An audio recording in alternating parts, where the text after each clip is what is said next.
आजच्या व्हिडिओमध्ये आम्ही तुम्हाला एका जागृत महादेव मंदिराची सफर घडवणार आहोत। तर हे एक मालेगाव तालुक्यातीलच प्रसिद्ध असे महादेव मंदिर आहे। त्याचबरोबर आमच्या गार्डनमध्ये या महाशिवरात्रीच्या पवित्र पर्वावर कुठकुठली फुले उमलली आहेत हेही तुम्हाला दाखवणार आहोत।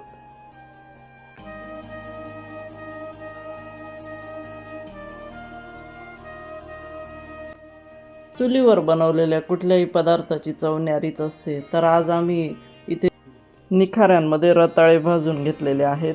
हा प्रयोग आम्ही पहिल्यांदाच करत आहोत। या 3 वाट्यांमध्ये आम्ही पाणी भरून त्यापासून काय बनवले हे तुम्हाला पुढे शेअर करणार आहोत। तर व्हिडिओ स्किप न करता शेवटपर्यंत नक्की बघा। हॅलो, नमस्कार, राम राम मंडळी, कसे आहात तुम्ही सगळे? आपल्या वनश्री विला ब्लॉग्स या यूट्यूब चॅनलमध्ये तुमचे खूप खूप स्वागत। तर आजचा हा आमचा व्हिडिओ महाशिवरात्री स्पेशल असणार आहे आणि आमच्या सर्व दर्शकांना आणि सबस्क्रायबर्सना महाशिवरात्रीच्या खूप खूप शुभेच्छा। फराळासाठी शेंगदाण्याचं कूट बनवायचं होतं आणि त्यासाठी शेंगदाणे भाजून ठेवलेले होते। तर आता ते इथे वनश्रीला प्रलोभन म्हणून खेळायला दिलेले आहेत, कारण कसं आज जरी महाशिवरात्रीचा स्पेशल दिवस असला तरी आमचे सकाळचे जे गार्डनमधले कामं असतात ते करावेच लागतात। तर आता इथे बघू शकता कोंबड्यांचं घराची साफसफाई केली आज आम्ही। तिथे कसं ते रात्रभर असतात ना, मग जरी दिवसभर त्या मोकळ्या फिरतात पण रात्री मग त्यांची विष्ठा वगैरे साचते बरीच, आणि मग ती सगळे काढून घेतलं आणि तिथे हे नवीन गवत सगळं पसरवून दिलेलं आहे। म्हणजे कसं आहे, जसं आपल्याला आपलं स्वच्छ घरात छान वाटतं तसं त्यांनाही छान वाटलं पाहिजे। आणि आमची ही जी मादी राजहंस आहे तर तिचा आज अंड्यांवर बसण्याचा 15वा दिवस आहे। तर तिचा म्हणजे त्याग आणि डेडिकेशन खरंच सॅल्यूट करावा लागेल, कारण या 15 दिवसात ती फक्त एकदाच उठली अंड्यांवरून, तेही 10व्या दिवशी, आणि तेही फक्त 5 मिनिटासाठी। तर आपण जे म्हणतो ना, आई ती आईच असते, तर ते आम्हाला सध्या बघायला मिळतं आहे। तर आता इथे बघा, आम्ही चुलीत आमचे रोज जी सकाळी पेटवत असतो तर मस्त निखारे तयार झालेले असतात। मग यावेळेस आम्ही जे रताळे आणलेले होते, तर कोणी रताळ्याचा कीस करतं, कोणी चकत्या करतं पाकातल्या, कोणी गोड कीस बनवतं, कोणी तिखट कीस बनवतं। तर ह्यावेळेस आम्हाला मस्त चुलीत रताळे भाजून आणि त्याच्यावर गूळ टाकून दुधात कुस्करून खाण्याचा प्लॅन होता। चुलीत भाजल्यामुळे त्यांची चवच बदलून जाते। मस्त असे स्मोकी स्मोकी आणि गुळचट, आणखी गुळचट गुळचट लागत होते। आणि कसं आहे, बाकी असं हे फ्राय वगैरे करण्यापेक्षा हे हेल्दी ना, हेल्दी, जसं ते साधू संत ते कंदमुळच खायचे, ते भाजूनच खात असतील ना, तसं नॅचरल झालं, नॅचरल झालंय। तर मंडळी, माघ महिन्यातील चतुर्दशीला येणारा हा महाशिवरात्र हा हिंदू धर्मातील अतिशय महत्त्वाचा दिवस मानला जातो। या दिवशी भगवान शंकर आणि माता पार्वती यांच्या पवित्र विवाहाची आठवण केली जाते। म्हणूनच हा दिवस पती-पत्नीच्या नात्यासाठी खूप खास मानला जातो। आपण या दिवशी उपवास करतो, शिवपूजन करतो, तसंच जप नामस्मरण करतो आणि मनाने शांत राहण्याचा एक प्रयत्न केला जातो। मालेगाव तालुक्यातील चंदनपुरीजवळ मडकीचा महादेव या नावाने एक महादेव मंदिर आहे। तर आज आम्ही तुम्हाला त्याची माहिती सांगणार आहोत। या मंदिराचा काही इतिहास असावा। हो, असं बोलतात लोक की ही एका आदिवासी शेतकऱ्याची जमीन होती ती, आणि तो तिथं थोडीफार शेती करायचा त्याची, आणि तो शिवभक्त होता, त्यामुळे थोडंफार त्याचं चालू राहायचं पूजा वगैरे। पण त्याला स्वप्न पडायला लागले की मला बाहेर काढा असं। त्यामुळे मग त्याला अस्वस्थ वाटायला लागलं ते, त्यामुळे त्या जागेवर त्याला वाटलं ना, ते दृष्टांत झाला, त्या जागेवर तो खोदत गेला। मग खोदत गेला तर त्याला ही स्वयंभू पिंड लागली। मग तेव्हापासून हे मंदिर अस्तित्वात आलं। मग ही स्वयंभू पिंड आहे, आणि ही मालेगाव तालुक्याला लाभलेल्या ज्या 2 मुख्य नद्या आहेत, गिरणा आणि मोसम यांच्या संगमाजवळच आहे। असं हे नदीच्या काठावर सापडलेलं स्वयंभू शिवलिंग आहे, ज्याला दिवस रात्र 24 तास त्या 12ही पिंडीखाली. महिने हो जलाभिषेक हो असतो. स्रोत, जिवंत स्रोत आहे हा पाण्याखाली. पाण्याचं मंदिर जलाभिषेक पिंडीखाली सुरू असतो सुरू जसा. असतो. हो आणि कसं असतं की जिथे रुद्र अशी परिस्थिती असते ना हम्म, तर ते प्रभावी असतं ती ते जागा खूप पॉवरफुल मग असते. तिथे सगळ्या पूजा वगैरे केल्या जातात. मग हम्म. तिथे त्यांना म्हणजे तिथंच ते पूजा लागू होतात. फलप्राप्त हो. म्हणजे फलद्रूप होतात हो ते हो पूजा. अशी. जसं आपलं हे अं, जसं आपल्याला थोडं गुरुजींनी माहिती दिली काल सर्पयोग वगैरे काल सर्पयोग किंवा मग याच्या वेगळ्या वेगळ्या वेगवेगळ्या शांती ज्या असतात, शांत्या ग्रह ज्या असतात. शांती, हा, विवाह संबंधी समस्या संबंधित. वगैरे. हा, तर तर त्यांची जी पूजा असते ना हम्म, तर ती तिथेच केली जाते. हा त्याला अशीच परिस्थिती पाहिजे असते. हम्म. हो तर तुम्ही बघू शकता ही छान पिंड अशी खाली आहे, थोडी जमिनीच्या खालीच आहे ती. आणि तिथे कायम ओलं थंडगार पाणी असतं, वाहत राहतं. वाहत जुळ राहतं. जुळ जुळ जुळ पाणी वाहत हम्म. राहतं तिथे. आणि हो कारण महादेवाचा जो एक रुद्र अवतार आहे, तर त्याला कायम शांत करण्यासाठी हा, हे पाणी थंडावा लागतंच, गरजेचा असतो गरजेचं असतं महादेवाला. हो. त्यामुळे हे एकदम योग्य जागृत देवाला हे. जागृत आणि एकदम हे ठिकाण पण अतिशय या सगळ्या गोष्टींची पूर्तता होते. बऱ्याच लोकांना तसा अनुभव पण आलेला आहे त्याचा. हा, हो. त्याच्यामुळे जे मालेगाव तालुक्यात जे आहेत त्यांनी हे ठिकाण बघितलेलं नसेल त्यांनी जरूर भेट द्यावी. हे ठिकाण आणि याचा परिसर खूप असं शांत आणि थोडा गावापासून दूर एकांतात असल्यामुळे इथे असं निरव शांतता असते, गजबज नाही, गजबज गर्दी नाहीये. गोंगाट नाही. त्याच्यामुळे इथे आल्यावर असं एक छान वाटतं. त्याच्यामुळे असं मध्ये मध्ये आम्ही इथे व्हिजिट देत असतो. अशाच ठिकाणी देवांचं अस्तित्व असतं. हा, तिथे शांतता असते. तिथे शांतता असते. हो आणि ते निरव शांतता जेव्हा असते रात्री, तर नदीच्या पाण्याचा खळखळ आवाज पण येतो. पावसाळ्यात जेव्हा पाणी जास्त. असतं तेव्हा गिरणा नदीच्या पाण्याचा आवाज येतो. आम्ही जेव्हा पहिल्यांदा इथे आलो होतो, रात्री साधारण 9:30-10 वाजले असतील, तेव्हा तर मला तिथे काजवे वगैरे पण फिरताना दिसले. त्याच्यामुळे मला ती जागा विशेष आवडली होती. तर असा हा नवसाला पावणारा म्हणता येईल मडकीचा महादेव. तर जे येऊ शकतात इथे त्यांनी येऊन नक्की भेट द्यावी.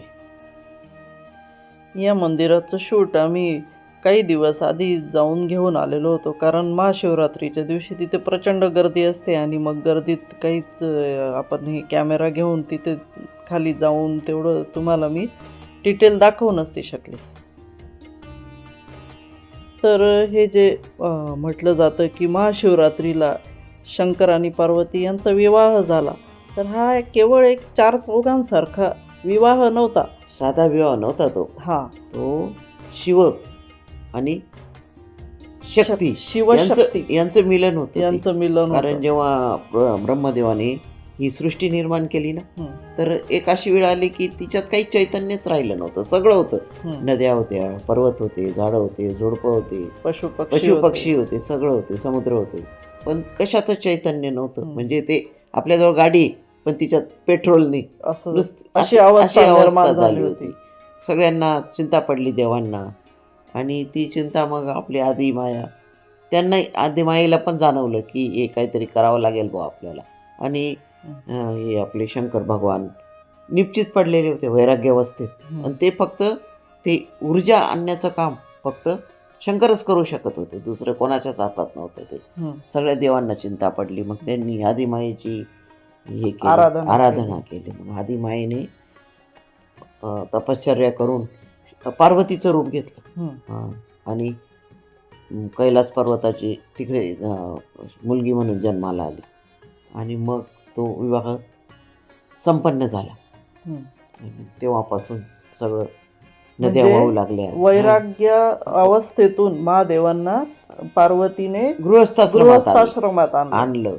आणि त्यामुळे ब्रह्मांडात किंवा सृष्टीमध्ये चैतन्य आलं, ऊर्जा निर्माण झाली. असं हे शिवशक्तीचं मिलन झाल्यावर ऊर्जा आणि चैतन्य परत आलं.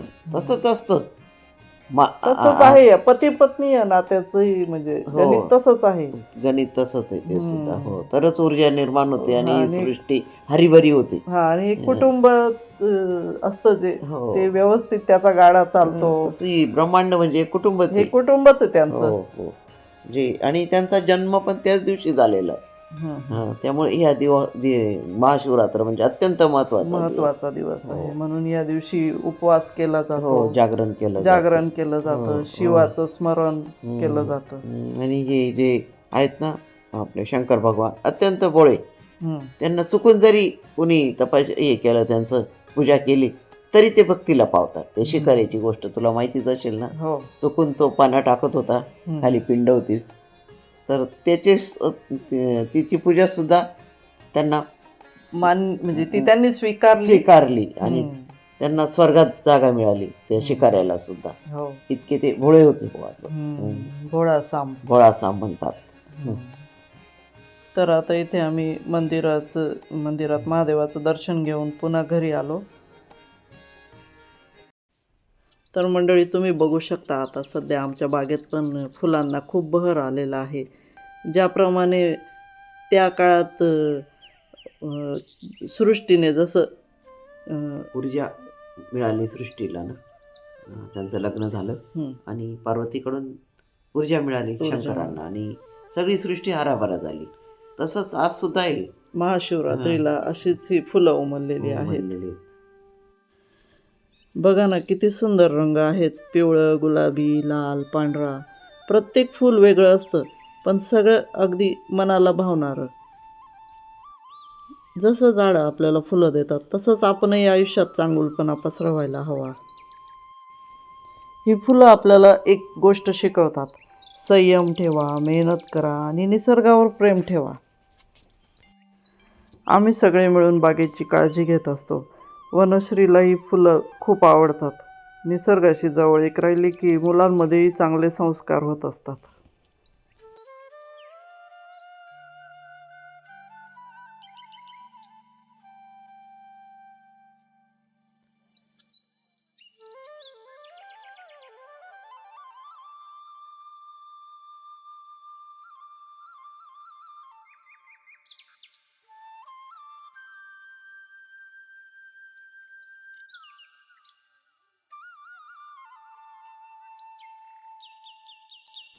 आज सकाळी लवकर उठून आम्ही घरात स्वच्छता केली, देवघर सजवलं आणि शिवपूजेसाठी तयारी केली. तर आमच्या माहितीप्रमाणे घरातल्या देवाऱ्यात शिवलिंग ठेवायचं नसतं. कारण महादेव हे कसं एक रुद्र स्वरूपाचं रूप असतं त्यांचं आणि त्यांना थोडं शांत राहण्यासाठी थंडाव्याची आणि एक कंटिन्युअस जिथे जिवंत आणि नैसर्गिक पाण्याचा स्रोत आहे तिथून त्यांना अभिषेक होत राहिला की ते शांत राहतात असं एक आमच्या माहितीप्रमाणे आहे. त्याच्यामुळे आम्ही आमच्या देवाऱ्यात पिंड ठेवणं टाळलेलं आहे.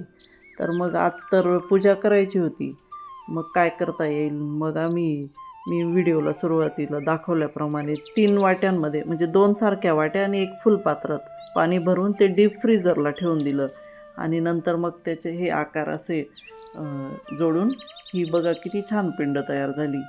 आणि मग हिलाच आम्ही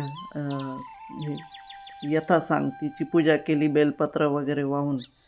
तर किती छान पिंड तयार झाली ना. हो ना, ते इथली कोणतं ते अमरनाथची बर्फाची पिंड तयार तिची प्रतिकृती तयार झाली. हो आणि ती त्याच्यानंतर सुंदर दिसत होती.